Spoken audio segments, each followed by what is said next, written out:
If you've ever stumbled on a weird little piece of history, something curious that made you think, why don't more people know this?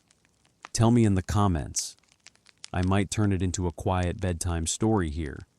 And if you enjoy tales like this, feel free to subscribe, no pressure, just possibilities. And don't forget to leave a comment telling me where you're listening from and what time it is. I love seeing how far these stories travel. Let your thoughts slow. Let them drift back, like mist over an empty field, to a moment in history that's rarely mentioned in classrooms. A moment so absurd, so gentle, and so real. You might think you dreamt it. It was a spring afternoon in the year 1807. Napoleon Bonaparte, Emperor of France, was not at war. Not that day. There are some men who are known for their victories, and some for their defeats, but very few are remembered for being chased across a meadow by 1,000 fluffy, determined rabbits. This story begins not with a battle, but with a party, a celebration. Napoleon, fresh off the signing of the Treaty of Tilsit, wanted something light, a gathering with his generals. Good food, polite wine, and a bit of sport. Nothing too serious. A break from the chaos of war and empire. So he asked his chief of staff, Marshal Berthier, to organize a rabbit hunt. A tradition, really, like pheasant shoots in England, just with more prestige. After all, this was Napoleon. It couldn't be just any hunt. It had to be memorable. The field was chosen. A long, gentle stretch of countryside just beyond the chateau. The weather was perfect. Golden clouds, soft breeze, the kind of day that made you forget you were ever angry. Berthier, ever the perfectionist, sent his men out to collect the quarry. But wild rabbits, it turned out, were difficult to wrangle in the numbers Napoleon desired. So they made a choice. A strange, fateful, softly catastrophic choice. They ordered farm-raised rabbits, domesticated, plump, tame. The kind that were used to being fed, not chased. As the sun climbed into the sky, Napoleon arrived, dressed in hunting greens, his hat sharp, his boots polished, his expression somewhere between regal and boyish. He greeted his men. They laughed. They toasted. They admired the fine craftsmanship of the cages. And then, with a theatrical wave of his gloved hand, Napoleon gave the order, "Release the rabbits." It should have been a scene of royal elegance, rabbits darting across the field, hounds barking, muskets raised, the kind of spectacle artists would later paint in soft oils. But what happened next was not that, not at all.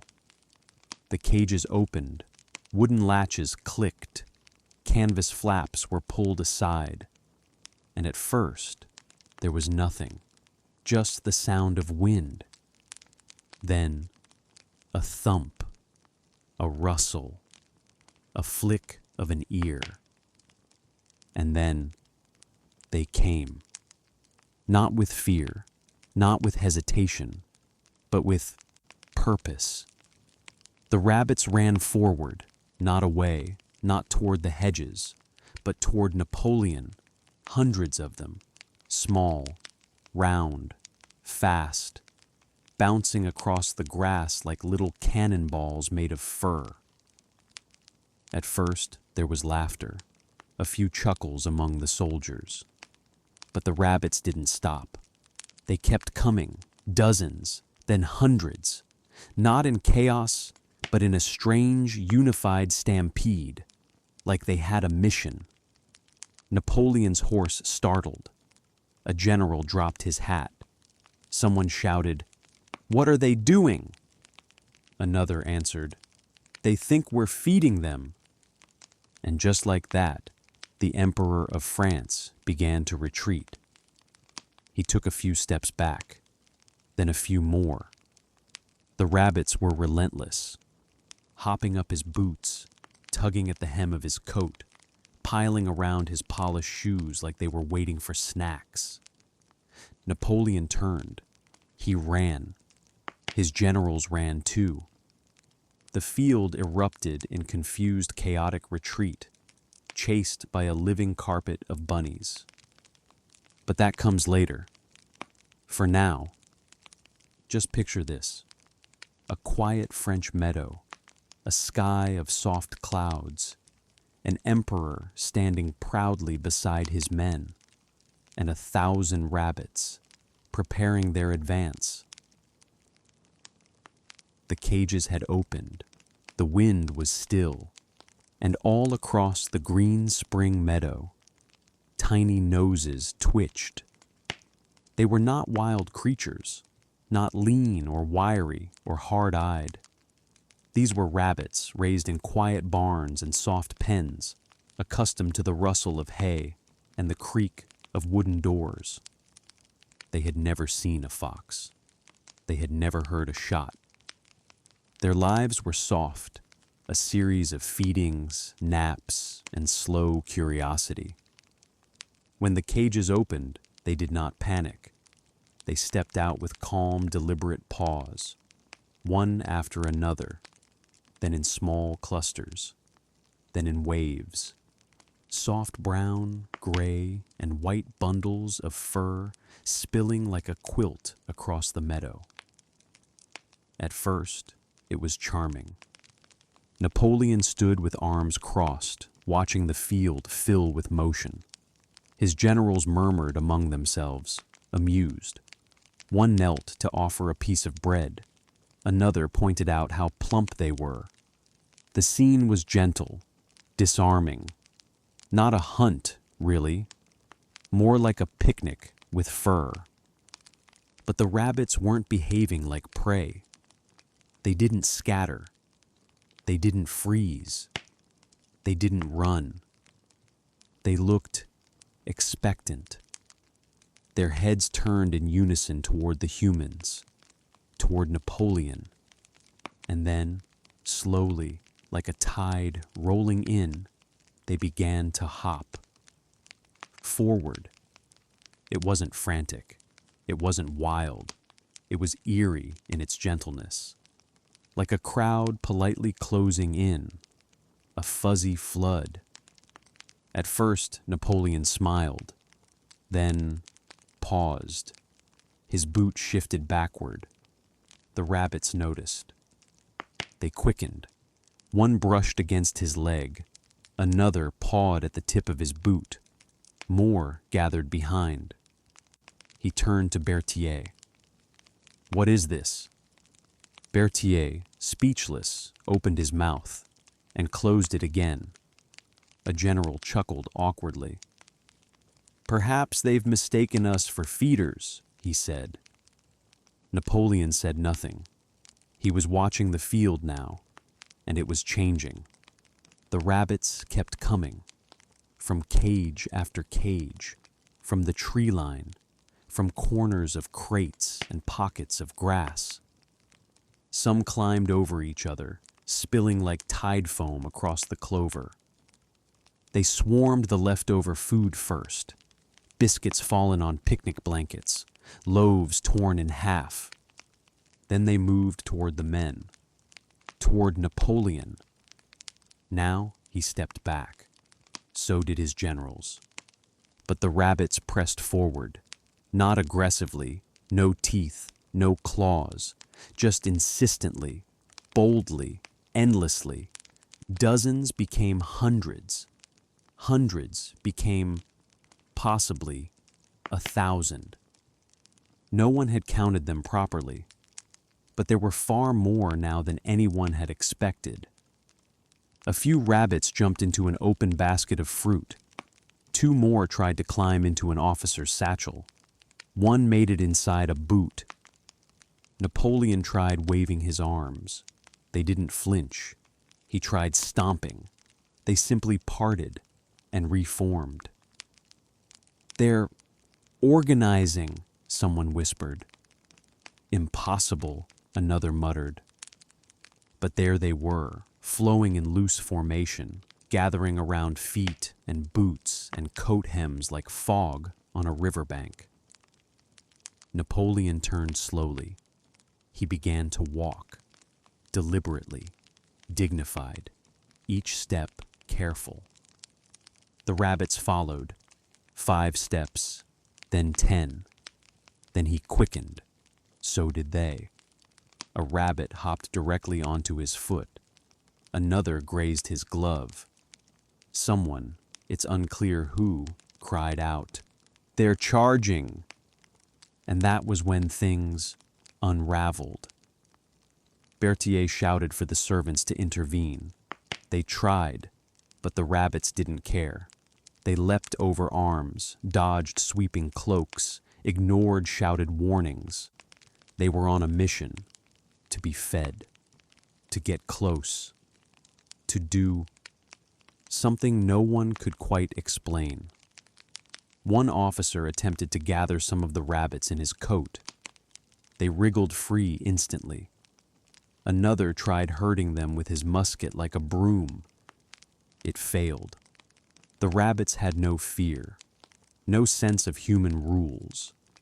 And the humans, in turn, had no preparation for this kind of siege. The mood had shifted from amusement to unease to a sort of surreal resignation. They weren't being attacked, not exactly, just overwhelmed, engulfed in fluff. Napoleon stood atop a small wooden crate, looking down at the sea of fur. His face was unreadable. Then a rabbit hopped up beside him.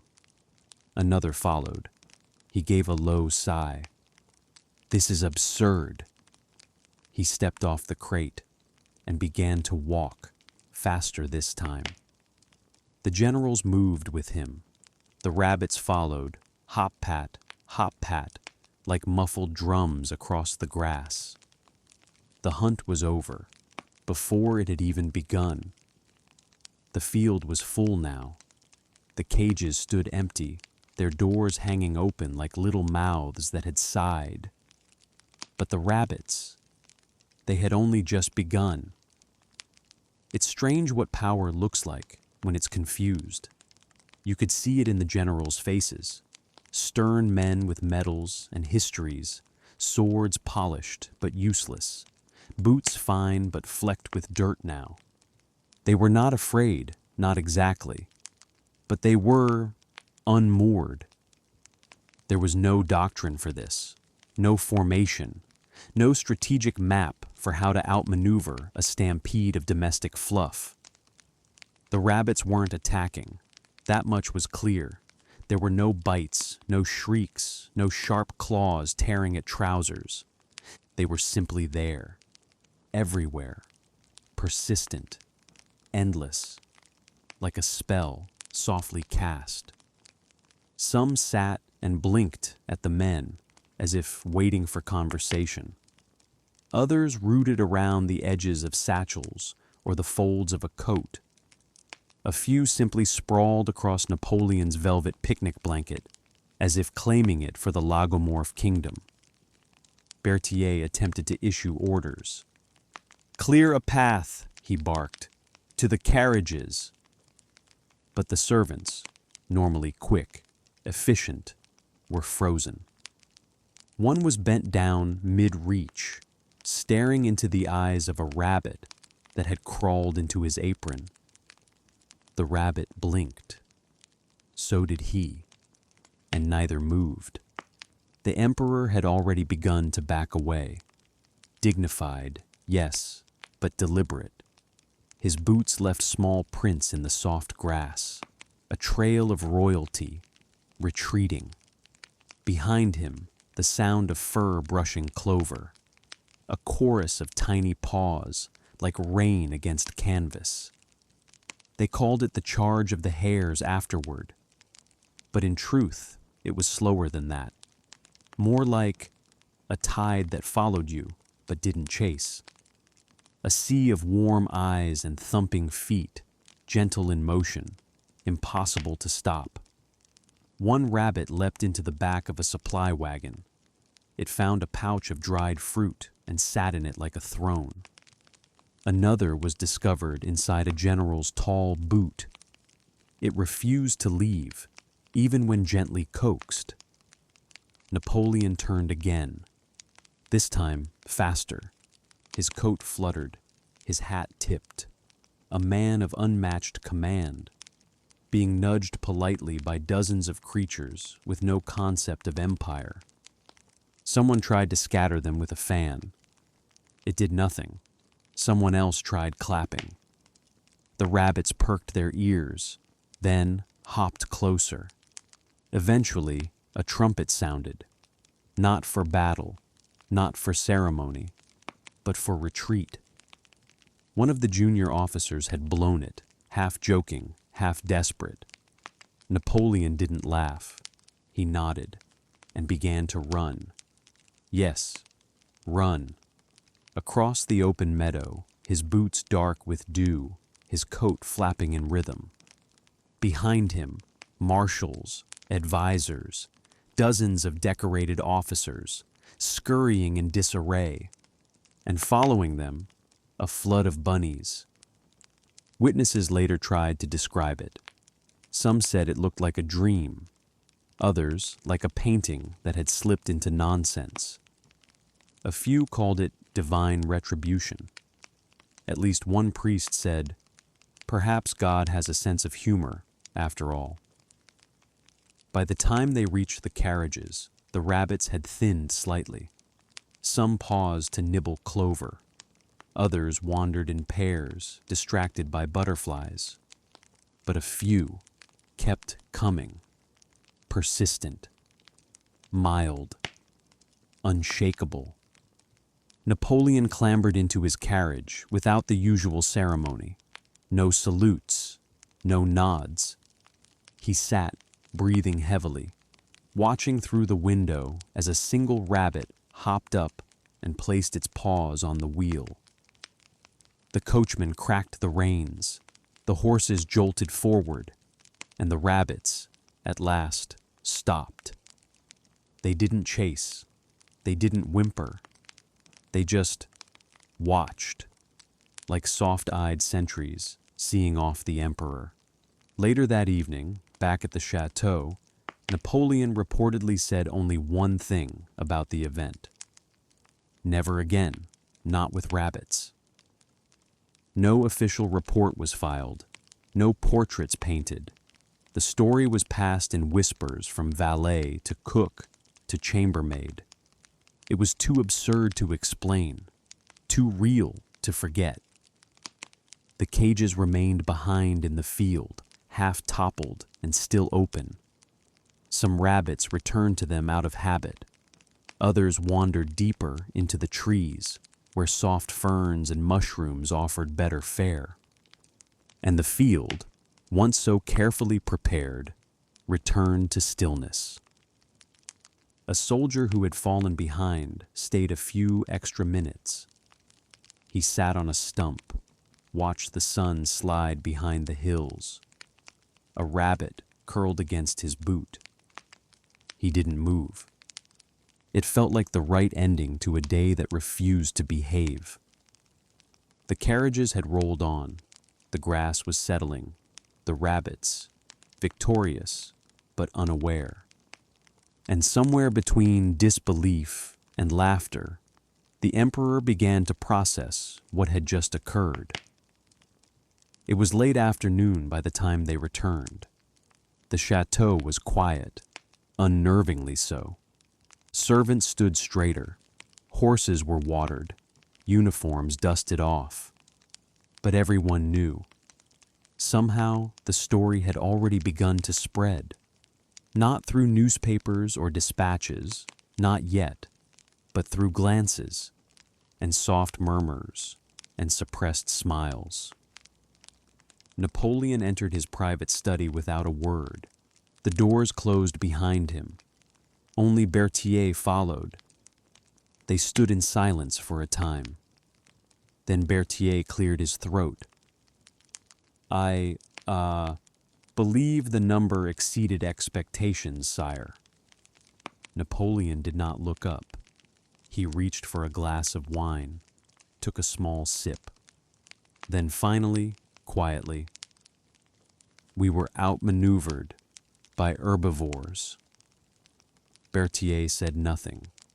He was still finding rabbit fur on his coat, still feeling the soft thump-thump of paws in his dreams. Later that evening, a feast was held, not the celebratory affair originally planned, but a quieter, more subdued dinner in the palace's smaller salon. The generals arrived freshly bathed, coats pressed, faces unreadable. But the tension in the room was peculiar. It wasn't shame, not quite, and not anger either. It was something closer to awe. They had survived battlefields, crossed frozen rivers, held lines at impossible odds. And yet, none of them had expected that. 1,000 rabbits, trained by no general, guided by no hand, and yet completely in control. Plates were passed. Wine was poured. No one mentioned the incident outright, not until dessert. That's when Marshal Lannes, normally stoic, let out a single breath of laughter. It was short, sharp. The others turned. He wiped his mouth with a cloth and said simply, "I was flanked by a Flemish lop." He had backup. There was a pause. Then it broke. Laughter, full, rolling, helpless. Napoleon tried to resist. He managed 5 seconds of stern silence. Then he, too, laughed. Longer than anyone expected. Longer than anyone had ever heard. And for a moment, the grandeur slipped away. No thrones, no titles, no maps marked in red ink. Just a room full of powerful men who had been, for one strange afternoon, softly bested by rabbits. The story, of course, was not to be shared. Not officially. No letters would be written, no records kept. It would become an anecdote, passed only in trusted company. A secret among elites. A private humiliation wrapped in fur. But you can't hide something so delightful for long, especially not in France. The tale leaked, slowly, subtly, through chambermaids and footmen, through visiting merchants and distant cousins. And in taverns across the countryside, a new rumor took root. Did you hear about the emperor and the rabbits? Some didn't believe it. Of course not. It was absurd. But some wanted to believe it. Because there was something beautiful about imagining Napoleon, the master of strategy, being politely overwhelmed by creatures who had never read a battle manual. In a village not far from the meadow, a baker sculpted a tiny marzipan rabbit and placed it in his window. In Paris, a seamstress stitched rabbit-shaped buttons onto a military-style coat. And somewhere in Lyon, a playwright penned a short scene about the fluffy rebellion. It never made it to the stage, but the pages still exist, handwritten, smudged, laced with laughter. Napoleon, for his part, never discussed it publicly, not once. But in the margins of his personal journal, dated 3 days after the event, there is a single sentence. Even emperors may be humbled by softness. No one knows if he meant the rabbits, but everyone assumes he did. Berthier, ever efficient, made a point never to organize another animal-based celebration again. He returned to paperwork, to logistics, to the dependable world of numbers and maps.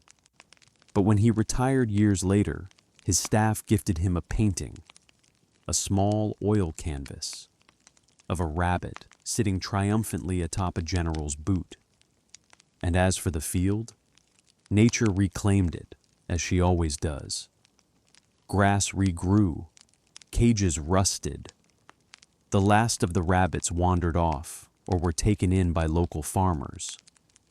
But every now and then, a traveler walking the path might find a lone rabbit sitting in the tall grass, calm, still, as if waiting for another emperor to arrive. The rabbits were gone. The men were home. But what lingered was not silence. It was reputation, and 1,000 whispered versions of the same absurd truth. The strange thing about panic is that it doesn't always arrive in the moment. Sometimes it waits, quiet and courteous, until the uniforms are hung up and the boots are off, and the candlelight begins to soften the edges of memory. That's when it starts. The realization, the embarrassment, the sound of generals, men who had stared down cannon fire, fumbling to explain why they had run from rabbits. In the days that followed, there were meetings. So many meetings. Napoleon's staff gathered in drawing rooms and salons, trying to construct a narrative. One version blamed the handlers. Another suggested the rabbits had been spooked. Yet another claimed the animals had been too tame, which, paradoxically, made them too bold. There was talk of sabotage. Perhaps they were trained, whispered one official. Trained to do what? Another snapped. Snuggle us into submission? But behind the closed doors, the tension was real. France's most decorated officers had been undone, not by revolution or resistance, but by fluff. And Napoleon, well, he said very little, which made them all the more nervous. There was an unspoken fear, thick in the air like humidity. What if he thought we had failed him? Each man examined his own performance that day. Had he reacted too slowly, laughed too early, run too fast? The truth was, no one had known what to do. There had been no orders, no battle cry, no clear enemy, just softness and confusion, and the slow unraveling of imperial pride. In the countryside, things were simpler. The farmer who had raised most of the rabbits was confused by the entire debacle. He'd been paid handsomely, asked only to provide a fine number of hares and rabbits for sport. He had no idea his animals were destined to face Napoleon himself. When he heard the tale, how the rabbits had surged like a wave and chased the empire's best men into flight, he laughed so hard he dropped his wheel of cheese. His daughter, hearing the same story, stitched a rabbit onto her apron. And soon, in villages nearby, children began reenacting the bunny attack. They marched in loose formation, waving sticks like flags, as one child, dressed in a makeshift military coat, squeaked and scampered from an imaginary tide of fluff. In the city, things were more complicated. Word spread carefully, passed in winks and murmurs. The court tried to bury the incident, but gossip is quicker than censorship and far more charming. A Parisian printmaker made a woodcut of Napoleon standing atop a carriage, surrounded by a sea of rabbits with tiny swords. It was confiscated within hours, but not before someone had purchased 12 copies. Meanwhile, the soldiers who had witnessed the event firsthand found themselves at a strange crossroads. They were part of something ridiculous, but also historic. And privately, each felt some odd blend of shame and affection. One man kept a small rabbit carved from ivory in his coat pocket. Another began feeding wild rabbits behind the barracks. And a third, a low-ranking captain, wrote a poem. They charged with ears, not bayonets. Their eyes were wide and mild. But never has an emperor fled so fast from something wild. He never published it, but he read it aloud once at a quiet tavern in Bordeaux. The room was silent, and then, softly, applause. Back in the palace, Napoleon paced.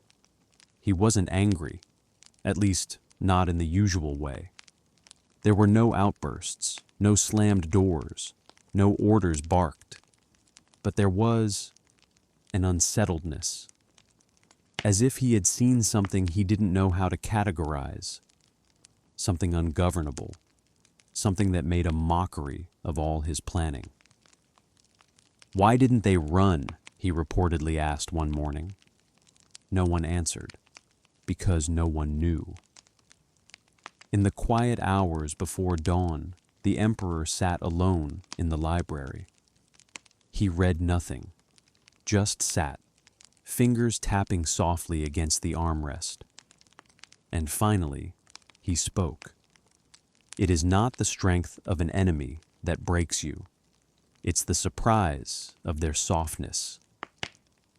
The quote was never recorded officially, but it was remembered by the servant who overheard it. He told his grandson, who told a journalist, who included it in a book that no one believed. And still, somewhere out in that field, the grass kept growing. The wind moved gently through the clover, and a rabbit, perhaps a descendant of that original horde, sniffed at the old carriage tracks, then hopped away, oblivious to the empire it had once overturned. Sleep now. Let the rabbits march in dreams. Let emperors rest. And if tomorrow brings battles, meet them gently, with kindness, with curiosity, and just enough mischief to win.